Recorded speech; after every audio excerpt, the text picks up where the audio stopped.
As far as actually deciding where I wanted to go, it's kind of a really boring story, but it was like 1 a.m. and Britt's asleep and I'm laying there in the dark just thinking like pros and cons of WWE, AEW. And when I started thinking about going to AEW, I felt like a 9-year-old kid. Like I had butterflies in my stomach and I was so excited, so jazzed up. And I'm like, I'm 32. This is if this isn't the world or my heart or my soul telling me that's what I'm supposed to do, that's what I'm supposed to do. So, yeah, it was me by myself, no music, no movie, no nothing, in the dark. Everyone's asleep. And I was like, I have to go to AEW. You literally followed your gut. Yeah. You followed your heart. Yeah. Right. Was it hard to tell?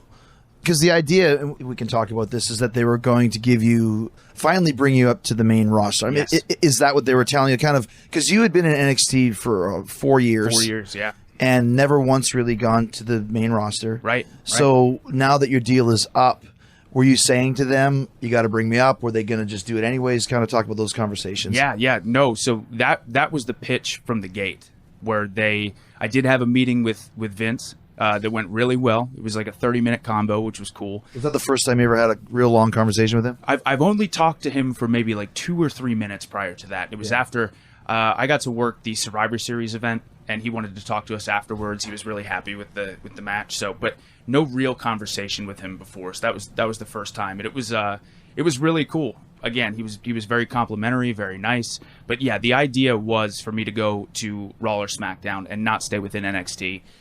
Just because, I mean, again, I had been there for so long, and I think they knew, as much as I do love NXT, I was ready to, if I stayed in WWE, to take that step of going. Yeah, you'd done everything you could do in NXT Right. tenfold at that point. Right, exactly. So, but yeah, that was kind of the gist of the conversation. So it was definitely to move me up to Raw or SmackDown. And was there any plans discussed about what you would do on Raw or SmackDown? Yeah, so it was funny, is there was like, apparently there were a lot of ideas, but they were very vague on what exactly they wanted to do. Like, I mean, there was discussion again. Well, this is interesting too, because I remember when I first had the conversation, they had mentioned something about, maybe we'll do a name change, or maybe we'll change your look a little bit.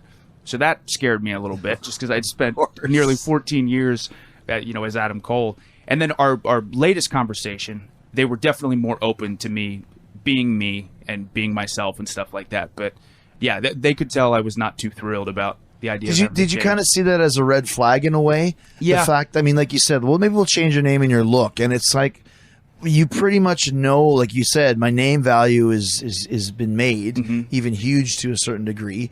And you look the way you look as the star that you are. Right? So yeah. Did you see that as kind of like a warning, maybe, in a way? Or? Yeah, it was definitely something that made me a little bit more timid about maybe pulling the trigger on that one. And again, of course, they could not have been nicer. But when I think about me and my career and what is best for me, the idea of that being an option did scare me a little bit. Where I was like, okay, so what if I do go and then something happens anyway? Because at that point I can't really say or do anything. So.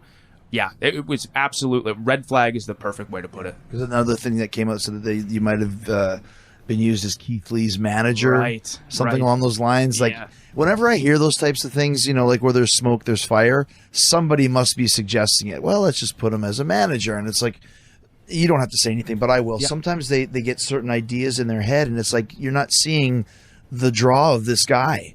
And you don't have to change a thing except for change the show that he's on, and the rest will fall into place. Right, exactly. That's God. So many times, like you said, you don't even necessarily have to change a thing, but if you change the atmosphere that they're in and the people that they're working with, then it feels fresh. And people will be excited. Adam Cole is here, former NXT champion. Oh my gosh, make it a big deal! Yay! Right. Exactly. So. Yeah.